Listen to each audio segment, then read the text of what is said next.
And we're back, bringing the Escape from New York game to life. This episode is a mishmash of cool additions to bring us closer to completing our character, Snake Plissken. I'm gonna try and show you more of how I made these things work, but I just can't show you the whole process. It's literally me staring at the screen while my brain no good for hours. Anyways, here's a big change I had to make, but first, some context. So there's a bug. Strafing left and right curves the bullets for some reason, and I couldn't fix it.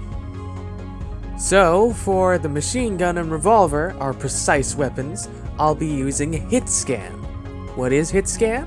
In our case here, hit scan is, the moment you hit the button, the damage is dealt. No bullet travel time. This ruins my desired look, the great tangibility of a flying projectile, but I prioritize player fairness over looks, and I compensate with more effects. Before we continue on with more additions, I'll talk about the tone of the game, what kind of fun it will be, because fun is subjective. A game with a complex story with loads of dialogue won't merge well with a brisk timer. An action game won't go well with slow-moving Resident Evil style handling. The premise of Escape from New York alone transitions its fun into the game perfectly.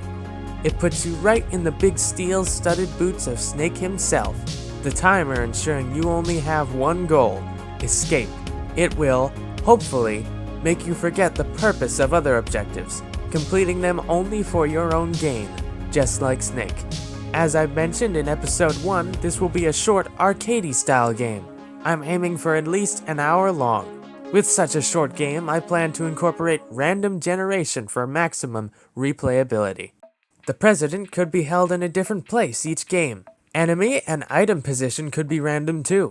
I also plan to have a scoreboard at the end, listing how you did and rewarding stars accordingly. And if you get a perfect score, you'll be...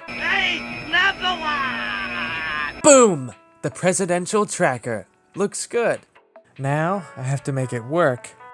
Oh boy. Here we go. Here we go. And it's done. It wasn't that hard. Yeah, it took a whole day of trial and error and countless tutorials that didn't apply to my setup. They never do. But there it is, and it's awesome. How it works is there's an arrow teleported to the base of the camera rig, pointing at the target, and rotating independently from the camera's movement. On the rig itself are 8 trigger zones, each controlling a keyframe direction on the tracker. A tag is connected to the arrow and intersects with the trigger zones, and thus triggers them. Now the blip is dependent on the camera and target direction. Now, here are the 4 firearms I put together: the machine gun, the revolver, the crossbow, and the rocket launcher. See how they work against these cardboard cutout enemies I made.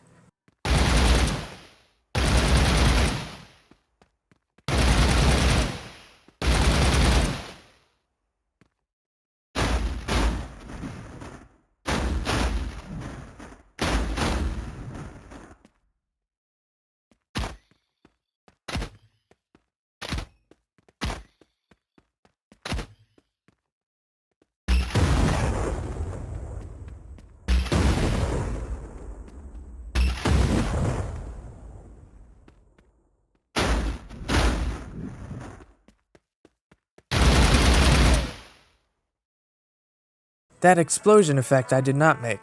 It is a creation made available to anyone by another artist. What's cool is, I believe they get automatically credited once you release something with one of their elements in it. Question for you guys. Do you like the old school arcadey style of shooting with no reloads? Or would a reload animation make it better? I really just don't want to break what I have right now to add it, and I'm torn between the two styles. So I'll leave it up to you. Tell me which way you like better. Here's a random idea. If there's additional space when the game is complete, I'll add alternate costumes like the jacket and Escape from LA costumes. I made this enhanced vision mode where enemies and points of interest will be highlighted. You can also mark enemies so you can see them through walls, but only when enhanced vision mode is activated.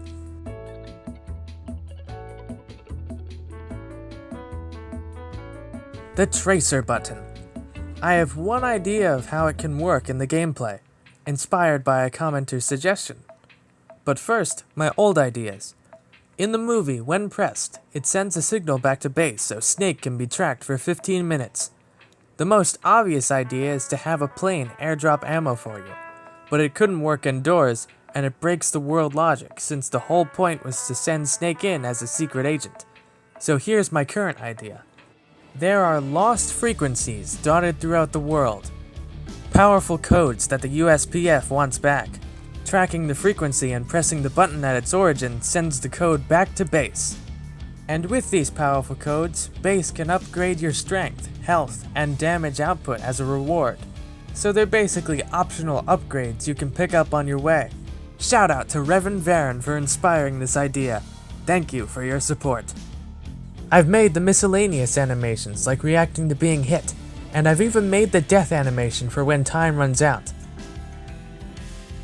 But you can't see that until the game comes out, and who wants to see that anyway? It's incredibly depressing. Now that's a lot of progress. There's even some things I can't even show you yet, like a stealth takedown, because there's no enemies to fight yet. There's still lots to be done, but in terms of everything I can show you now, this character is done. Thank you all so very much for watching, and tune in next time where we will be making the Crazies. See you then.